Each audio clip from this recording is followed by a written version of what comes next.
All right, you know how I was saying in the last episode that I hope we get more explanation about the whole culling game situation? Well, thank goodness our prayers are answered. In the last episode, basically the whole team meets up with Tengen. So I'm guessing based off the title that Tengen is going to explain what the heck is happening. I don't know why they would know, but they know. So without further ado, let's get straight on into it. Make sure with original content as always. All right, let's get going in 3, 2, 1, beep.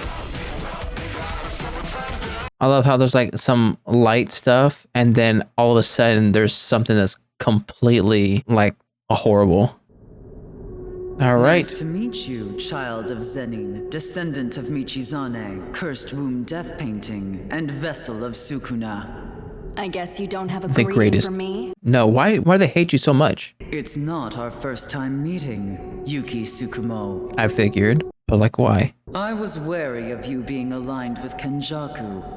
I can't tell what's going on in people's hearts after all. True, she is very... You don't know. You look nothing like how I pictured you, Tengen. No. Ballsy to insert himself into the conversation. That's Yuji. You'd look like this too if you were 500 years old. Seriously? Can we test that theory?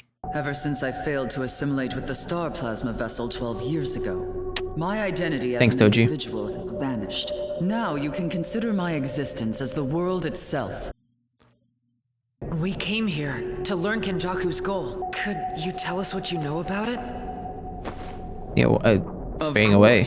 You're trapped here. I must impose one condition first, and it's non-negotiable. Get I'll out? need 2 of you 3 to remain behind here. Really? Remain behind and guard me. You said you're immortal. Doesn't mean that no one's gonna attack them. Let me speak of Kenjaku. Oh, information! That man I can't read that. is to force the evolution of mankind throughout all of Japan. Yeah, we kind of know that. But how does he actually intend to do it? And why didn't Kenjaku? Strongest survive. Use your barriers back when he could. For a simple reason. He lacked the cursed energy to do so. The cursed energy refined through Maelstrom can't return to the sorcerer. So Kenjaku's new method of evolution is to assimilate mankind with me. What? Wait, I thought your assimilation... Should only be possible with the star plasma vessel. Previously, that was true. Yeah, but thanks, since I Soji. started evolving 12 years ago, assimilation with someone other than the star plasma vessel is possible. But what does that do to the individual? Right now, the image you are seeing of me is not my actual self. Now that I've evolved, my soul is everywhere all the time. Like I said before, Oh, Tengen. the world itself is who I am now. If mankind were to begin evolving, even if only one person went out of control, evil would spread to all instantly. The impurities of 100 million people would flood the world. Oh my goodness. I really wish they would let us read As this. long as you reject the assimilation, won't everything be fine? Since I have evolved, my nature is closer to that of a cursed spirit than it is to that of a human being. Nah.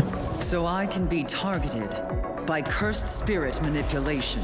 Oh, gosh dang it. So you can get captured. I would likely be absorbed the moment he made contact with me. Gato is like That's the why my ultimate main person body is Kenjaku could have rejecting taken. everything in the tombs of the star right now. Kenjaku is second only to me in his skill with barrier techniques. I don't know Of course he who is. managed to break the seal on the tombs of the star. Why is this happening now? Because myself, the star plasma vessel, and the Six Eyes are all connected by fate and intertwined with each other.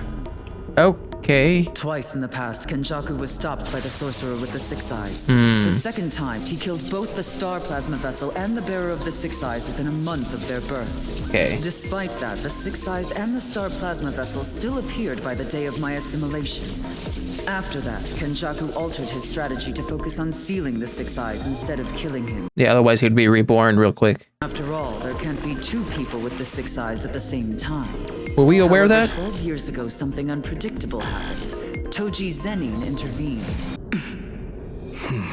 Since his heavenly pact placed him outside of fate, he decided to destroy the very fate that connected us. But 6 years ago, the prison realm made its way into Kenjaku's hands as well. But how? How did he obtain that? Then why is this culling game being hosted?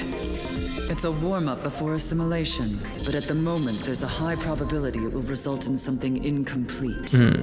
The culling game So you need uses someone the strong. cursed energy of the players and the boundaries formed between the colonies in a ritual to send this nation's people to the other side. However, to establish that ritual, Kenjaku should have been forced to accept several pacts. One of those pacts is that Kenjaku is not allowed to name himself the Culling Games Game Master. Okay, so he's not in control. That's a disadvantage to you as well, because it means that killing Kenjaku won't end the game. That makes sense. So who actually is in control? In that case, Yeah, right. All What, of did us we need just to skip 8? participate in the culling game and add a rule that creates a way out of the game for Sumiki and those reluctant to participate. But isn't one of the rules like you can't change the rule if it affects the outcome? Or did I just like sort of mess that up? What do we do next? First, please decide which of you will stay behind. I'll stay. If Kenjaku comes, that's all the more reason for me to guard Tengen.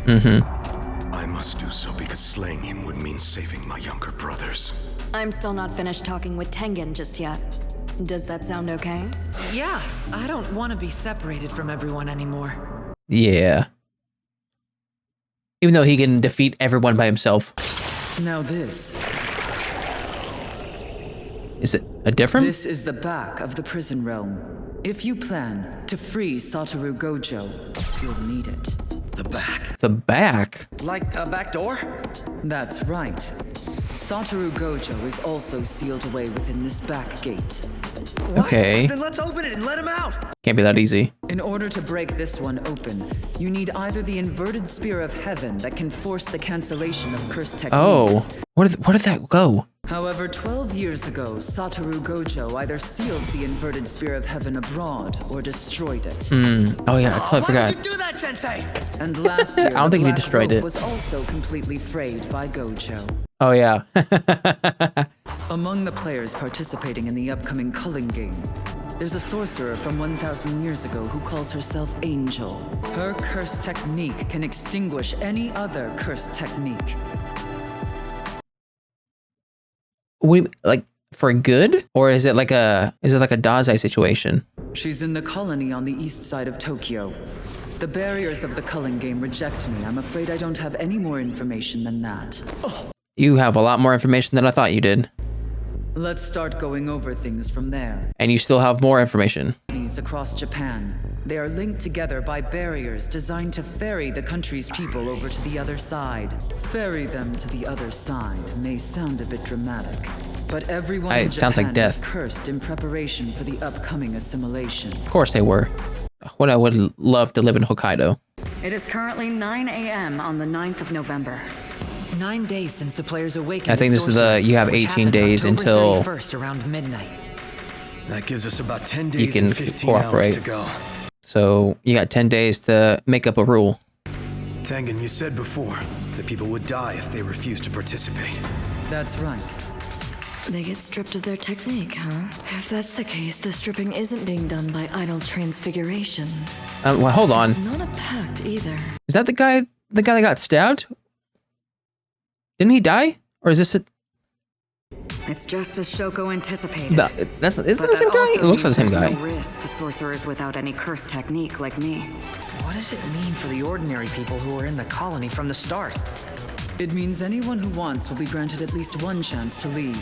Oh, I'm dipping out. Is there like a notification or like how do they know? Tengen, who is this game master?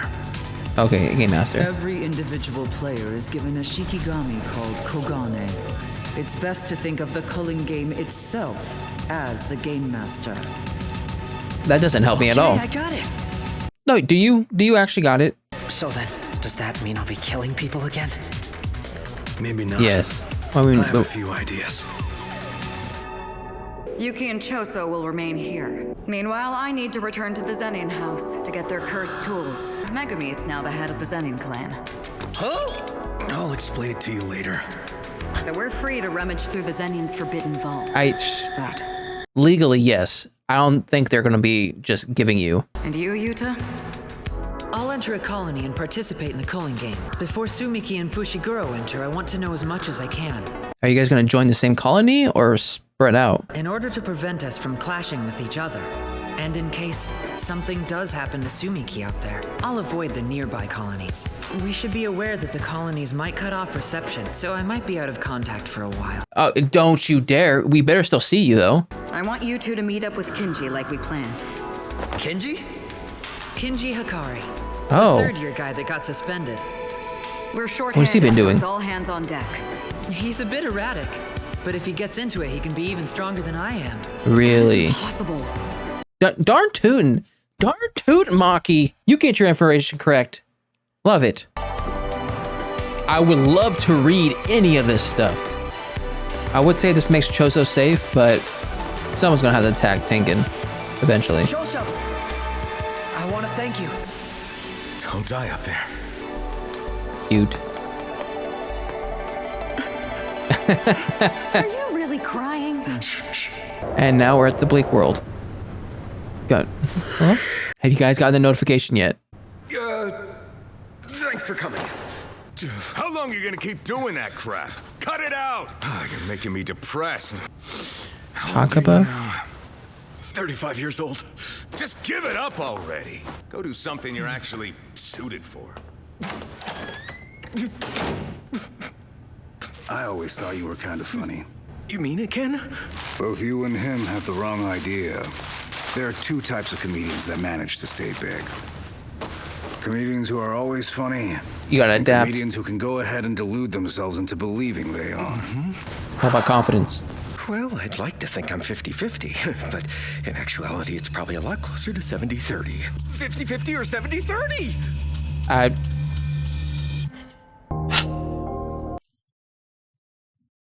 I feel like I will have to wait, or at least next time. Next time, I will have to wait a little bit in order to react to this, because there's a lot of words that show up, and I think Crunchyroll, in like specifically, waits or needs to wait a while after it's come out in order to get English words onto the screen. So actually, here's what I'm going to do. I'm going to culling game player of Fukimoko Takaba. Okay, so I don't know which one. No, he would have to be the one that would get powers, kind of like Junpei, because right, like there's two types of people. Either people who get powers or who are finally able to have access to their powers because their brain was chemically or whatever changed. And then there were vessels that Kenjaku made pacts with. All right, so I'll probably have to go through most of this in order to get like the actual explanation of it, but we'll start from the very beginning right now. So actually, we'll start with this. Tengen says that Yuki, this is not their first time meeting, which is interesting because not only was this not the first time Yuki and Tengen met, it seems as though they have a troubled past, as if like the last time they met did not leave on good terms. The first thought that comes to my mind is, was Yuki a star plasma vessel? Or did Yuki have the ability to become a star plasma vessel? And she chose not to because Yuki just does not want to do what authority says. Or did she actively hide the star plasma vessel? There has to be something. The star plasma vessel is one of those things that it's very hard for me to comprehend, in a sense of, I know Tengen has to, like every 500 years, whatever, has to assimilate with the star plasma vessel in order for them to not to become eternal or godlike, whatever. That being said, I don't know how often the star plasma vessel comes around. It's been 12 years ago since Rika, I think that's what her name is. I don't know. She was taken out and hasn't happened since, but I think that's because Toji took her out, and Toji is beyond the limits of this cursed fate that Tengen was talking about. So I don't think there's going to be any more star plasma vessels. At least I don't think. But anyways, I still think that the reason why Tengen and Yuki have something troubled is because it has something to do with star plasma vessel. And then Tengen goes on to say, okay, I'll explain all this stuff to you, but by the end of it, two of you guys will need to stay with me and protect me at all times. Now, I originally thought, it was because they were going to try to take out Tengen, because Tengen is, you could kind of say, I wouldn't say strongest Jujutsu sorcerer, because I don't know how much Tengen's like offensive abilities there is, but I definitely think that people would think that of Tengen as a threat. But no, it's actually because since Tengen has ascended so much, Tengen is now more of a curse than a human being, thereby giving Kenjaku the ability to capture her with curse manipulation, thus forcing Tengen to do whatever he says, aka assimilate. So Kenjaku's objective is the evolution of mankind throughout all of Japan, which we knew from the end of season 2. I thought it only went to the extent of, he would create all these sorcerers, they would battle it out, and the strongest will survive, thereby creating a world where only the strong are available. But then Fushiguro asked, okay, why did Kenjaku not turn everyone into a curse user? And Tengen mentioned that he does not have enough cursed energy, and doing so one at a time is very insufficient. So in order to take those two variables out, he's going to merge everyone with Tengen. As for why, like it says, it's unknown. We don't know exactly why he's doing it. We just know that Tengen knows that that's his plan. And then this part, part of me sort of gets, part of me sort of doesn't.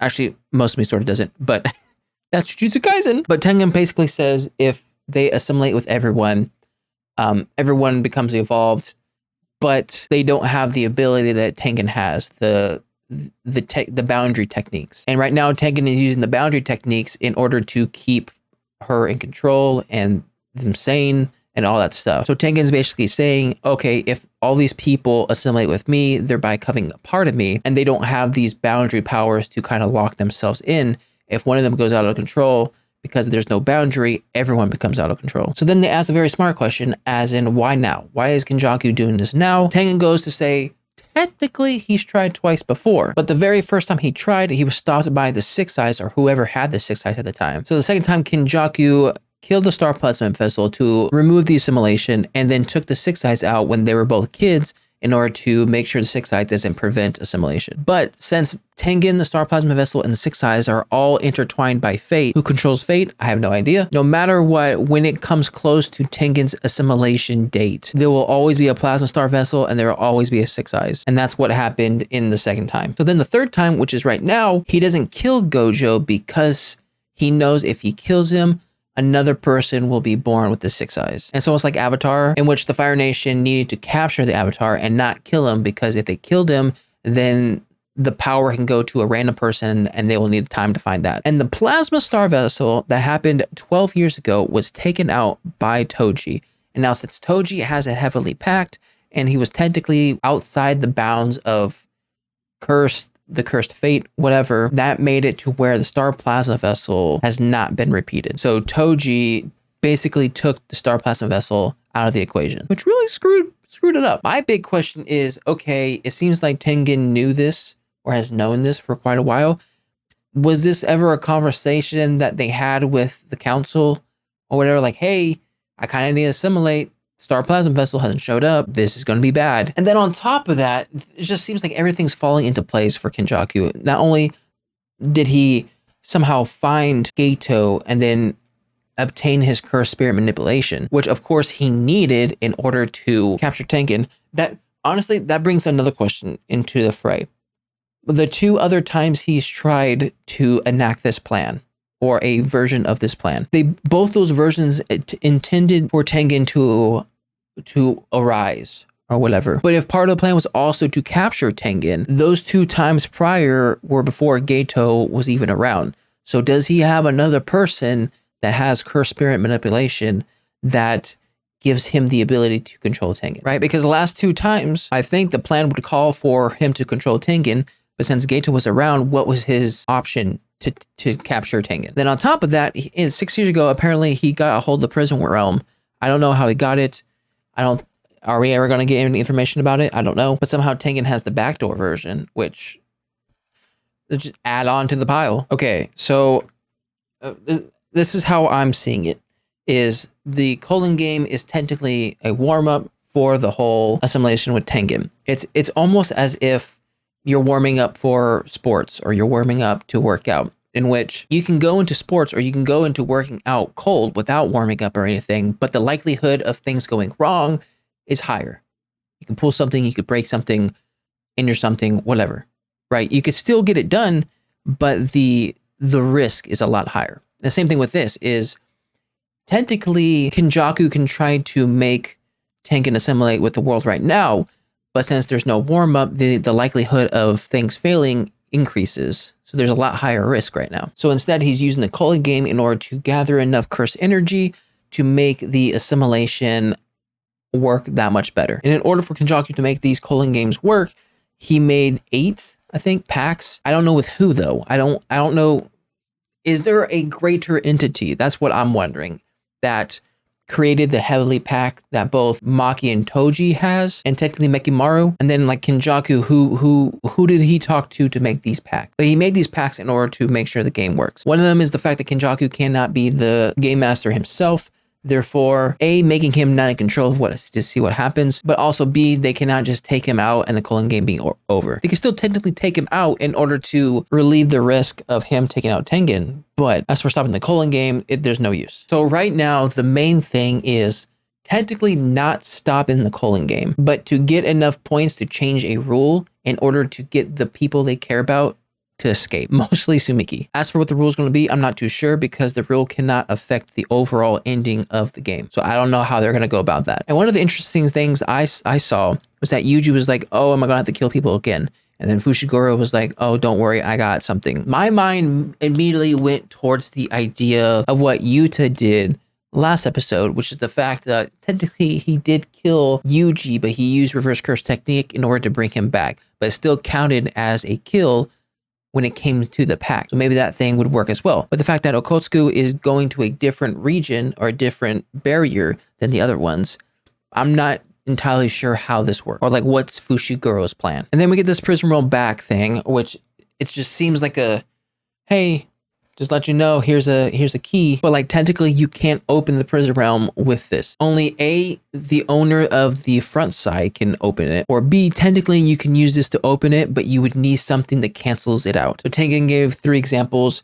The sword that Toji used that could still be around, I don't know. Tengen was like, okay, it can either be destroyed or sealed away by Gojo. Both of them could be either or. One, I believe Gojo's smart enough to not destroy it, because things could be necessary. But knowing how much of a high he was on at that moment when he saved himself, he could have just destroyed it out of pure bliss. I don't know. He didn't seem completely in his right mind at that moment. And then, of course, there was the whip, which, again, got destroyed by Gojo. But then they mentioned someone named Angel. And I'm guessing Angel has the ability that Dazai has, right? It says her curse technique can extinguish any other curse technique. So I don't know if that's permanently, like once she touches you, you're done. Or if it's just, hey, she can make your thing just not work. So with the information that I do know, I'm comparing her to Dazai as much as I can. And here's the thing that I'm sort of confused about, but I mean, what are the odds? But if Angel has this ability, which is an ability that is very devastating to Kenjaku's plan, why would Kenjaku make a pact with Angel in order to revive them, right? Because I believe Tengen said that Angel was one of the people who gets resurrected, who is able to control someone via the vessel. My thing is, why bring such a person into this game? Like, I know they have to join the culling game because that's part of the pact, but still, the wild card. Okay, and first, hold on. Is this guy who I think he is, the one that got stabbed and died in last season? Is he back? Huh? Like, I know Shoko's good, but is she that good? But they never address it, which is crazy. But basically, this is just saying like, hey, the first rule, and then there's another rule about once you join, you have to kill, or you have to get at least 1 point within 19 days. Otherwise, you're stripped of your abilities or your powers. But Shoko basically goes on to say, okay, it's probably like a mental thing, like the complete opposite of Junpei, and where it'll affect your mental state, which would probably mean death. So the first rule is basically saying you need to join within 19 days, or I think it's 19 days. Otherwise, you'll be dead. But it doesn't affect Maki because she has the heavenly pact. And then this rule is basically saying, okay, everyone who is not a curse user has the ability to leave the colony. My question is, how do they get this notification? And when they do get the notification, how many of them will actually believe the stuff that's happening? Because it seems like other people, like we saw in the very end, people are still going on with their life. So I don't know how serious these people are taking, because a lot of the non-sorcerers, whatever, they don't know any of this stuff is going on. So them getting a notification, they'd be like, oh, this is spam. I'm trying to go by faster. Maki, so I don't know how long the time frame is of this, but Maki basically says that Fushiguro is now the head of the Zenin clan. So I'm guessing it was a kind of some time frame between when we saw Noya get the information and then now. But Maki is basically saying Fushiguro has the legal capability of using those weapons. That being said, from what we saw the Zenin clan, back when that guy was reading the will, they don't look too happy. And I know Noya wants to kill Fushiguro. So it wouldn't go as far as to say as, okay, they probably want to kill him too. And they definitely want to kill someone like Maki because 1, she's a woman. 2, I wouldn't doubt that her presence and her heavenly pact reminds them of Toji, which obviously they don't like. And the fact that she's going to stroll in there and take their weapons, I think there's going to be a kerfluffle. A scuffle. So now everyone's going their separate ways in order to suit up for the Culling game. You have Yuji and Fushiguro who are going to go and try to recruit Hikari, who we've only heard in passing. Yuta is going to his own colony and doing whatever he can there. Hopefully we see more of him and he's just not gone off. Maki is going on her own in order to get the weapons from the Forbidden Vault. We'll see how far that goes. And these two are here to protect Tengen. And the 2 things they're trying to accomplish is 1, freeing Satoru Gojo. The only way they can do that right now is through Angel, and also get people like Tsumiki out of the Culling game. And the only way to do that is to get 100 points and then change the rules to let her go. And then we get this guy. I don't know what I'm talking about. I don't know if he's a good guy or bad guy. I mean, this look does not scream good guy to me, but could have sworn that he is the half and half guy. So that's the case, then he will be friendly, I think. We'll probably get a next episode. Goodness gracious, I feel like I've been talking forever. My bad, guys. My bad. Just trying to wrap my head around all this. But anyways, that was my reaction to Jujutsu Kaisen Season 3, Episode 3. If you like my reaction, make sure to like and subscribe. If you guys want me to know anything more, put a comment section below. I'll see you guys next time. Bye.